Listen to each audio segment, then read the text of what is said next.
এই ইট মারলে পাটকেল খেতে হবে, এটার এটা এটা এটা মুখে বলাটা যতখানি সহজ, কাজে করে দেখাতে পারবেন? মনে হচ্ছে যে কাজে করা সম্ভব হবে? দেখুন, ইট মারলে পাটকেল খেতে হবে, এটা একটা পরিচিত কথা এবং অত্যন্ত বাস্তবোচিত কথা।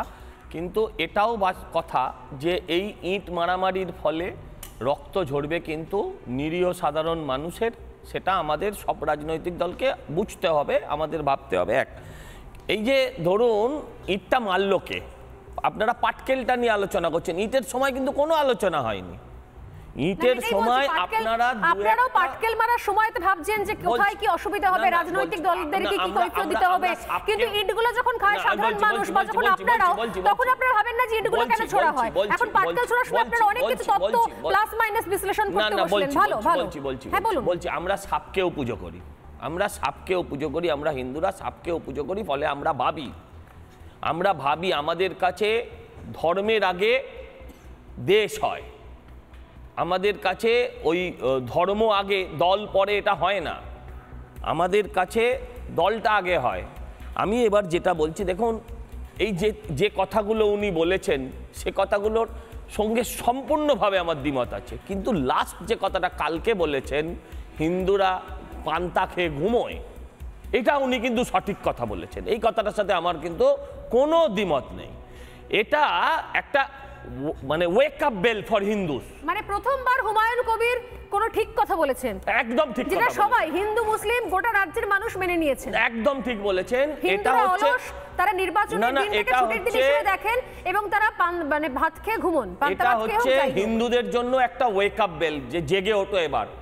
এবার কিন্তু আর শুভেন্দু অধিকারী বলছে না, এবার কিন্তু আরএসএস বলছে না, এবার কিন্তু রিপাবলিক বাংলা বলছে না, এবার কিন্তু বাংলার সাধারণ যারা হিন্দু বিশ্বাস করেন তারা বলছেন না। এবার কিন্তু একজন সেই মানুষ বলছেন যিনি 100% মৌলবাদের বিশ্বাসী। আমার প্রশ্ন হচ্ছে যে মমতা ব্যানার্জি ফুরফুরা শরীফে গেছেন, যান, একজন মুখ্যমন্ত্রী হিসেবে যেতেই পারেন, কিন্তু আমি দেখিনি তার, এটা যদি তার আজকের ছবি হয়, এই ছবিটায় আমার আপত্তি আছে। আমি ঈদের দিন ঢুকতেই আমি কাসেম আমাকে নেমন্তন্ন করেছি, আমি কথা দিয়েছি আমি কাসেমের বাড়িতে ঈদের দিন নেমন্তন্ন খেতে যাব। কিন্তু যেদিন আমি যাব সেদিন কি আমি ওখানে মুসলমান সেজে নিশ্চয়ই যাব না। গোলাপের ফুল দিয়ে একদম গোলাপের ফুল দিয়ে একদম সেখানে তো আমি মুসলিম সেজে যাব না। আমি একটা হিন্দু ছেলে, আমি একটা আমার মুসলিম ভাইয়ের বাড়িতে যাব, আমি কাসেমের বাড়িতে যাব, সেখানে আমি আমার মতন করে যাব। মমতা ব্যানার্জি ইন্টারাপ্ট করছি, দিনের পর দিন এই ছবি আমার কাছেও ছিল, ঘটনাচক্রে আজকে রেডি করা নেই বলে সঙ্গে সঙ্গে চালাতে পারছি না, এই মুহূর্তে মোবাইলে রয়েছে, মোবাইল চালিয়ে আমি দেখাতে পারি। এই ছবি আমাদের খুব ছোট থেকে দেখতে দেখতে আমরা বড় হয়ে গেছি। এখানে রক্তিমদা পাশে বসে আছেন, দীর্ঘদিনের সাংবাদিক, দীর্ঘদিন ধরে সাংবাদিকতা করে এসছেন। দুর্গা পুজোয় সামনে যখন ঢালাও প্রসাদ খাওয়া হয়েছে বা গ্রামের দিকে বিয়ের বাড়িতে খাওয়ানো হয়েছে বা পুজোর কথাই বলছি, আমি দুর্গা পুজোর কথাই বলছি, দুর্গা পুজো কালী পুজোর কথা আমরা দেখেছি, ওই গ্রামের ওই পাড়ার আব্দুল চাচারাও মাথায় ফেস টুপি দিয়ে এসে বসেই প্রসাদটা খেয়ে গেছেন। খেয়ে গেছেন, এর জন্য নাটক করতে হয়নি কোনো পক্ষকে, কোনো পক্ষকে নাটক করতে হয়নি। আমি আমার মতো ভাবছি, আপনি আমার মতো ভাবছেন, সমস্যা কোথায়? না, মমতা ব্যানার্জি ওখানে গেছেন, কেউ কি ভাবছেন যে মমতাজ বেগম এসছেন? তাও তো ভাবছেন না কেউ, সবাই জানেন মমতা ব্যানার্জি গেছে। এখন মমতা ব্যানার্জি হাতটা ঠিক এরম ভাবে রাখে, কখনো এটাকে এরাম করে নেয়, কখনো এটাকে এরাম করে নেয়। এই নাটকটার কোনো প্রয়োজনীয়তা নেই।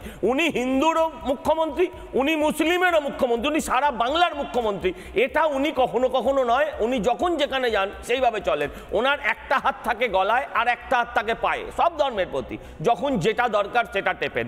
আমি বলছি শুনুন, আমার বক্তব্য হচ্ছে এই যে মমতা এখান থেকে বলছেন যে আপনারা ঢিল পাটকেল মারার কথা বলছিলেন না, আমাদের ভাবতে হয়, কারণ দেশটা আমরাই চালাই, দেশটাকে আমরাই লিড করি।